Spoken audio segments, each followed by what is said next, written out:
Dahulu kala, jauh sebelum desa-desa dan sawah hijau membentang di seluruh tanah Sunda seperti sekarang, berdirilah sebuah kerajaan megah di tanah Parahyangan. Kerajaan ini dikelilingi oleh bukit-bukit hijau, hutan pinus yang lebat, dan sungai jernih berkelok menebus lembah. Kabut pagi yang lembut turun menutupi puncak gunung, menghembuskan kesejukan dan kesunyian yang damai. Di istana besar yang bercat putih dan beratapkan genteng merah itu, hiduplah seorang putri yang tak hanya cantik rupa, tetapi juga berbudi pekerti luhur. Ia bernama Dayang Sumbi. Kulitnya selembut melati yang baru mekar. Rambutnya hitam berkilauan seperti sutra halus. Dan matanya bagaikan telaga jernih yang menyimpan kedamaian. Namun kecantikannya bukan hanya wajah, tapi juga hati yang penuh kasih dan kebijaksanaan. Dayang Sumbi dikenal pandai menenun kain sutra dengan motif-motif yang menceritakan keindahan alam Pasundan. Gunung, awan, bunga, dan sungai yang berkelok. Suara alat tenunnya menjadi musik yang menghiasi hari-harinya. Meski hidup mewah dan dihormati, Dayang Sumbi sering termenung memandang jauh ke arah Gunung Tangkuban Perahu, bertanya-tanya tentang dunia di luar istana, dan merindukan kehidupan sederhana yang dekat dengan alam.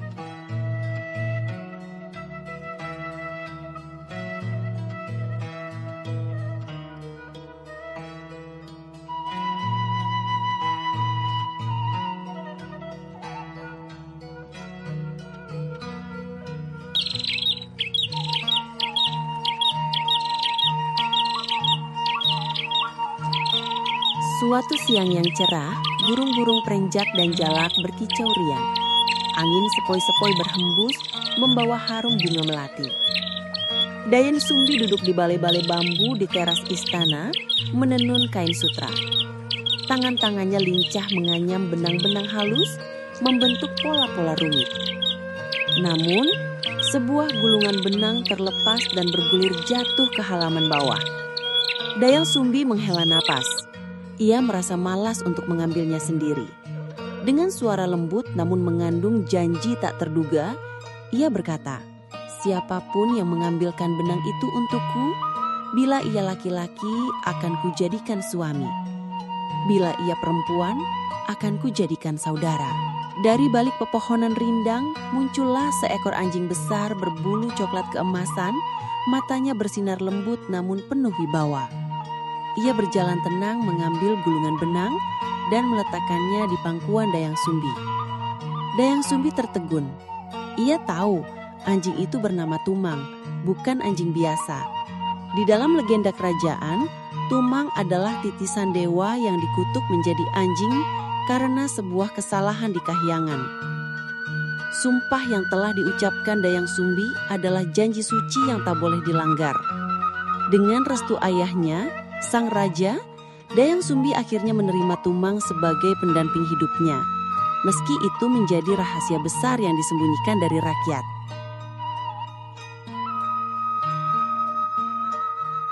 Hari-hari berlalu. Meskipun Tumang berwujud anjing, ia memiliki sikap yang penuh kasih dan melindungi Dayang Sumbi dari segala bahaya hutan. Setiap pagi, ia berburu rusa atau menjaring ikan di sungai untuk istrinya. Rasa sayang Dayang Sumbi pada Tumang tumbuh dari rasa hormat dan rasa terima kasih, meski ia masih sering termenung memikirkan nasibnya. Tak lama kemudian, Dayang Sumbi mulai merasakan perubahan pada tubuhnya. Ia sering merasa lemas, mudah lelah, dan perutnya mulai membesar. Benarlah, ia mengandung. Berita itu hanya ia simpan dalam hati. Tidak ada bidan, tidak ada tetangga yang tahu. Hanya ia dan Tumang yang menunggu saat kelahiran itu dengan sabar. Musim hujan tiba. Langit sering gelap, hujan turun deras, dan suara guntur menggelegar di malam hari. Di suatu malam yang sunyi, ketika hujan rintik membasahi atap rumah, Dayang Sumbi mulai merasakan sakit yang luar biasa. Nafasnya tersenggal, keringatnya bercucuran, dan tangannya menggenggam erat kain tenunnya. Tumang setia duduk di samping ranjang, matanya tajam penuh kecemasan.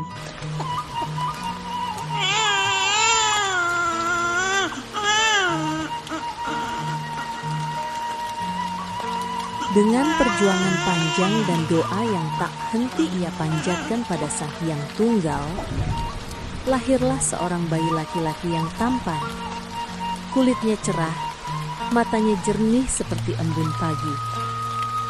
Dayang Sumbi menatap anak itu dengan air mata bahagia.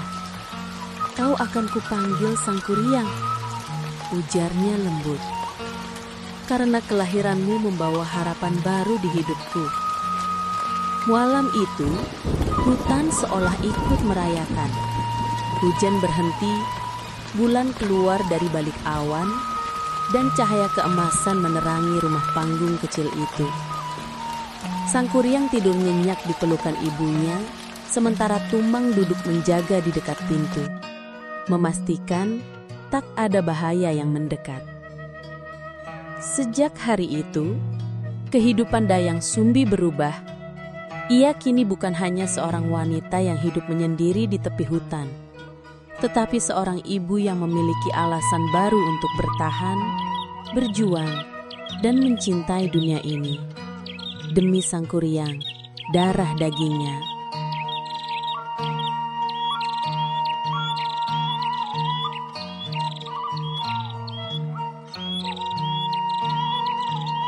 Waktu berjalan cepat.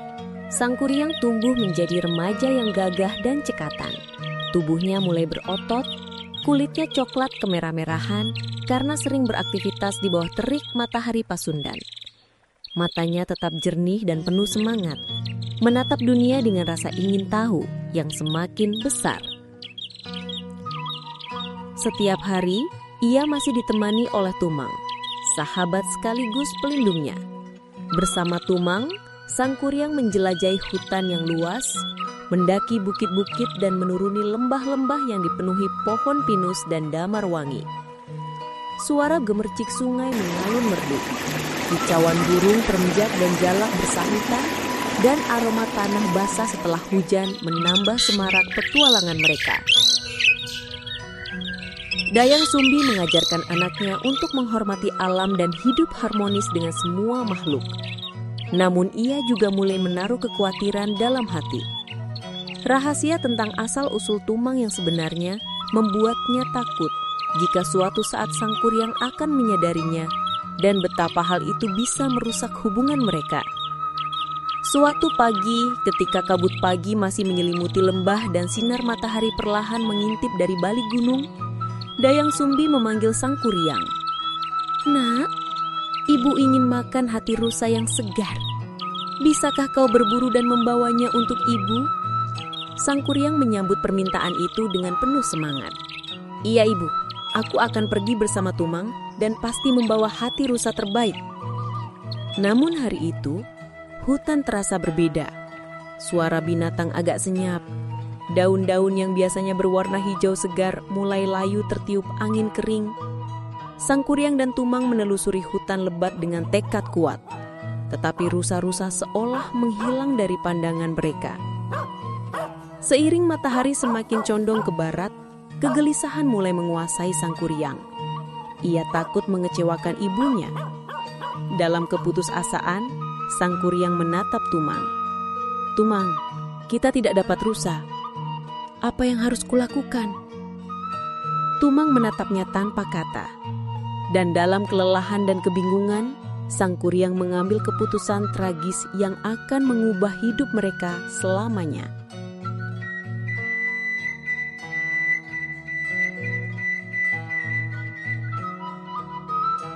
Dengan berat hati dan pikiran yang kacau, Sang Kuryang menatap Tumang, sahabat dan pelindungnya selama ini. Namun dalam keputusasaannya, ia salah mengerti maksud Tumang yang hanya diam dan menatapnya penuh pengertian. Dengan penuh penyesalan, Sang Kuryang mengangkat pisau kecil yang dibawanya dan menghunuskan ke tubuh Tumang. Anjing setia itu tersungkur, tapi tatapan matanya tetap lembut, seolah memaafkan. Sang Kuryang mengambil hati Tumang dan bergegas pulang ke rumah. Sesampainya di rumah, Dayang Sumbi menyambutnya dengan harap dan senyum manis. Namun, saat ia mencium aroma hati yang dimasak, perasaan gelisah muncul. Ada yang aneh dengan hati ini, gumam Dayang Sumbi. Naluri keibuan dan pengalamannya segera menangkap sesuatu yang tak biasa. Ketika Sang Kuryang bercerita bahwa ia membunuh Tumang karena kekecewaan dan putus asa, wajah Dayang Sumbi berubah pucat. Air matanya jatuh perlahan. "Anakku," katanya dengan suara bergetar, "kau telah melakukan kesalahan besar. Tahukah kau siapa Tumang sebenarnya?" Sang Kuryang menggeleng, matanya menyala marah. "Bagaimana mungkin ayahku seekor anjing? Ibu pasti berdusta." Dayang Sumbi menatap tajam, penuh luka dan penyesalan. Dengan perasaan campur aduk antara amarah dan cinta, ia mengambil centong kayu dan memukul kepala Sang Kuryang. Sang Kuryang terjatuh, luka di kepalanya menjadi bekas yang akan dikenangnya sepanjang hidup. Marah dan kecewa, ia meninggalkan rumah, membawa luka hati dan pertanyaan tentang jati dirinya.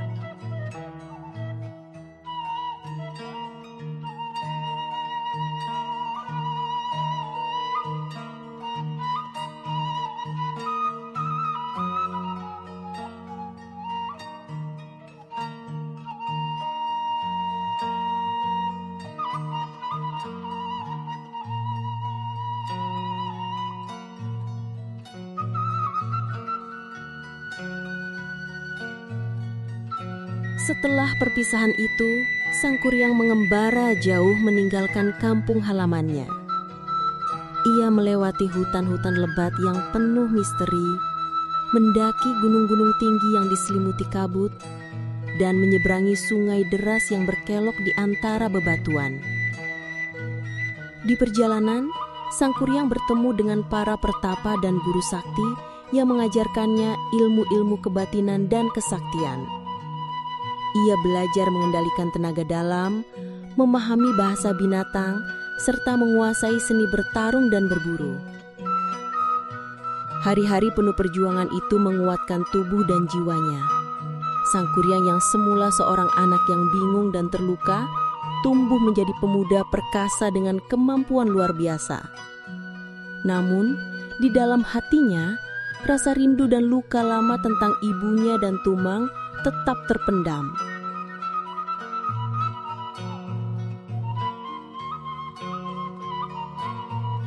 Setelah bertahun-tahun mengembara, Sang Kuryang akhirnya kembali ke kampung halamannya. Ia datang saat pagi hari ketika kabut tipis masih menyelimuti lembah dan aroma tanah basah setelah hujan baru saja menguar di udara. Langit cerah, sinar mentari perlahan menembus sela-sela pepohonan, menciptakan lukisan cahaya dan bayangan di hamparan sawah hijau.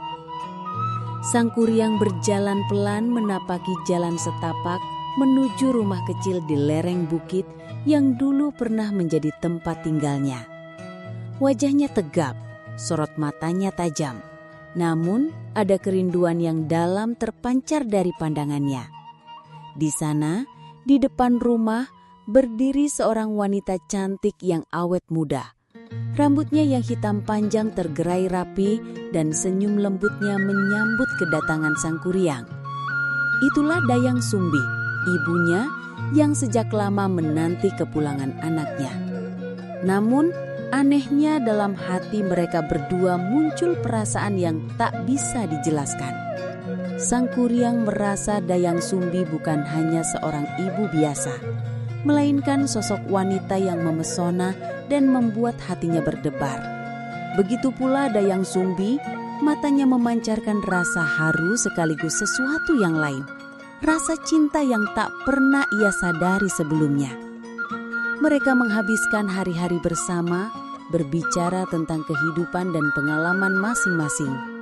Sang Kuryang menceritakan pengembaraannya, ilmu yang ia pelajari, dan petualangan di berbagai penjuru negeri. Dayang Sumbi mendengarkan dengan penuh perhatian, namun hatinya resah menyimpan rahasia besar yang belum terungkap. Waktu berlalu dan Sang Kuryang melamar Dayang Sumbi untuk menjadi istrinya. Dengan berat hati dan rasa takut, Dayang Sumbi mencoba menolak. Namun, perasaan dan norma adat membuatnya sulit mengatakan tidak. Untuk menghentikan pernikahan itu, Dayang Sumbi memutuskan memberikan syarat yang mustahil. Jika engkau dapat membuat danau yang luas dan sebuah perahu besar dalam 1 malam, aku akan menikahimu. Sang Kuryang dengan kekuatan dan ilmu yang ia miliki menerima tantangan itu. Ia mulai bekerja keras, menggerakkan tenaga gaib dan kekuatan alam untuk memenuhi syarat tersebut. Malam itu, di bawah sinar rembulan pucat yang memantul di atas danau yang baru saja terbentuk, Sang Kuryang bekerja tanpa lelah.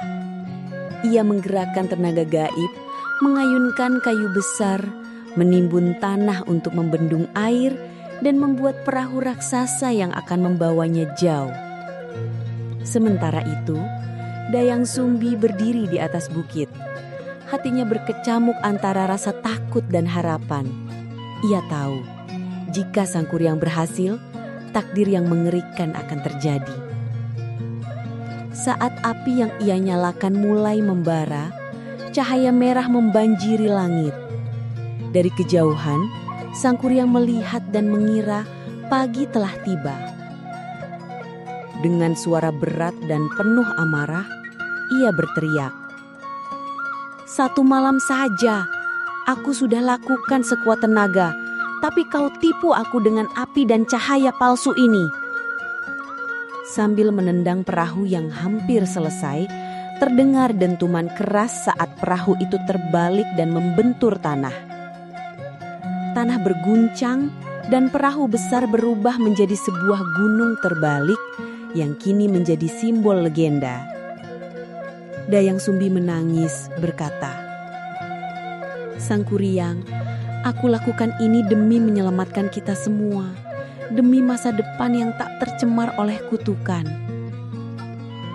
Sang Kuryang menatap ibunya dengan mata penuh luka dan kecewa, lalu berteriak, "Kutuk aku jika kau mau, tapi jangan kau halangi jalanku." Dan dari saat itu, Gunung Tangkuban Perahu berdiri megah, menjadi saksi abadi kisah cinta yang penuh tragedi dan takdir. Penduduk Pasundan mengenang kisah ini dalam cerita dan lagu, mengajarkan arti cinta, kesetiaan, dan konsekuensi dari pilihan hidup.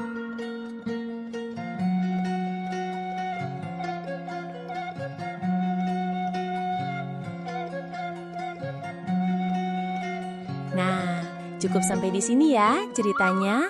Semoga terhibur. Oh iya, apa yang didapatkan dari kisah ini? Jangan lupa like dan subscribe. Sampai ketemu di kisah-kisah berikutnya. Muah.